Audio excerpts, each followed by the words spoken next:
اللہ آج تک اور قیامت تک عرش عظیم کو وہ سہارا دے کر کھڑے ہوئے ہیں اور محمد اور آل محمد پر درود پڑھ رہے ہیں۔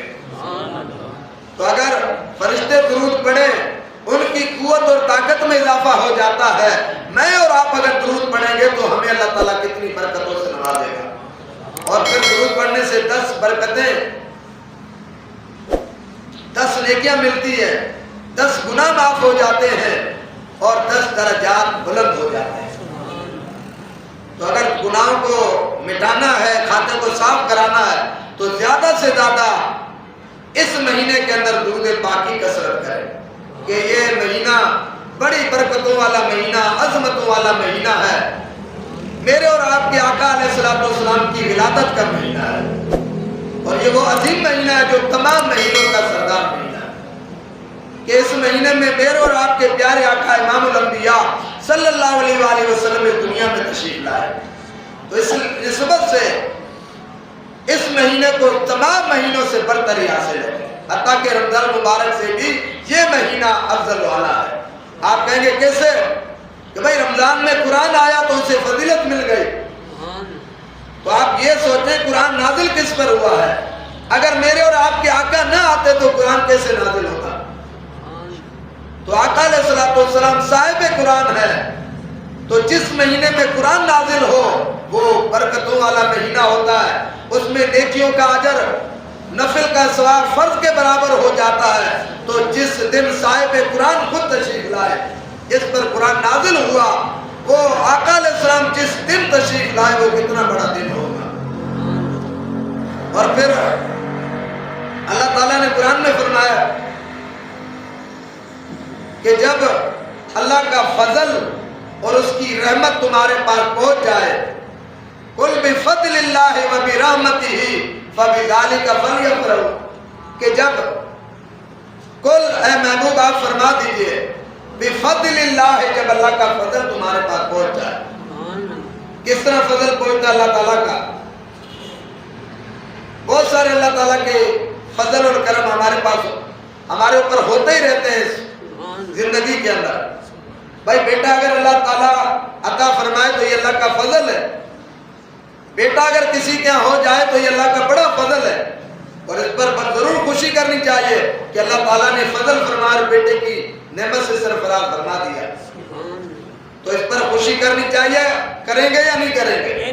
بھائی جو صاحب اولاد ہو جاتا ہے وہ خوش ہوتا ہے، اللہ کا شکر ادا کرتا ہے کہ یا اللہ تیرا شکر ہے تو نے فضل فرمایا اور اس نعمت سے سرفراز فرما دیا۔ اور اگر بیٹی مل جائے تو وہ بھی رحمت ہی، اور اللہ کی رحمت جب آ جائے تو اس پر بھی خوشی کرے۔ قرآن کہہ رہا اللہ تعالیٰ کا، اور یہ خوشی منانے کا حکم قرآن میں واجب ہے اللہ تعالیٰ کی طرف سے، لازمی ہے۔ تو پیارے دوستو یہ خوشیاں، بیٹا آ جائے چھوٹی خوشی ہے، بیٹی مل جائے یہ بھی چھوٹی خوشی ہے، لیکن میرے اور آپ کے آقا کا اس دنیا میں آنا سب سے بڑی اللہ تعالیٰ کا سب سے بڑا فضل اور سب سے بڑی نعمت ہے، رحمت ہے، کیونکہ اللہ تعالیٰ نے قرآن میں فرمایا وَمَا أَرْسَلْنَاكَ إِلَّا رَحْمَةً لِلْعَالَمِينَ، کہ میں نے اپنے حبیب کو، اپنے محبوب کو تمام جہانوں کے لیے رحمت بنا کر بھیجا ہے۔ آج میں اور آپ اگر بچے ہوئے، ہماری اگر شکلیں سلامت ہے، جسم سلامت ہے، تو یہ اس محبوب کی رحمت للعالمین نبی کی برکت ہے۔ انہی کی وجہ سے آج ہماری شکلیں تبدیل نہیں ہوتی کہ وہ رحمت للعالمین محبوب ہمارے اندر موجود ہے۔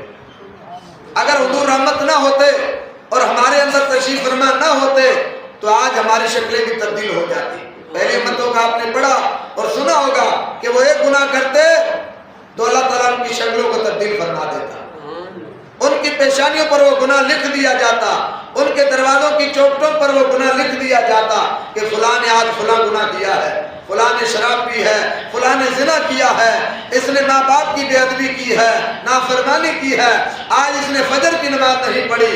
تو اس دور میں پہلے کی امت اگر گناہ کرتی تو اللہ تعالیٰ کی شکلیں تبدیل فرما دیتا، لیکن آج میں اور آپ اگر بچے ہوئے تو اس رحمت للعالمین نبی کا صدقہ ہے کہ آج ہم رات صبح فجر سے اٹھنے سے لے کر رات سونے تک ہمارا گناہوں کا میٹر مسلسل جاری ہے، کیونکہ ہمارا اٹھنا بیٹھنا کھانا پینا شریعت مصطفیٰ کی بالکل اللہ ماشاءاللہ خلاف ہو چکا ہے. ہم کھانا کھائیں تو ہمیں بسم اللہ یاد نہیں رہتی, سنت کے مطابق بیٹھ کر کھانے کا ہمیں طریقہ معلوم نہیں ہے. ہم کہلاتے اپنے آپ کو مسلمان ہیں اور بڑے بڑے دعوے ہمارے پاس ہیں. اگر کوئی ہم سے استنجا کرنے کا طریقہ پوچھ لے کہ بھئی آپ مسلمان ہیں, آپ کے پیارے نبی علیہ السلام نے آپ کو کیا طریقہ بتایا کہ استنجا کرنے کا کیا طریقہ ہے, تو میں سمجھتا اللہ ماشاءاللہ کوئی 100 میں سے 1 مسلمان ہوگا جو کوئی صحیح طریقہ بتا سکے کہ استنجا کرنے کے یہ آداب ہے, یہ طریقہ ہے. باقی تو باتیں دور کی ہیں.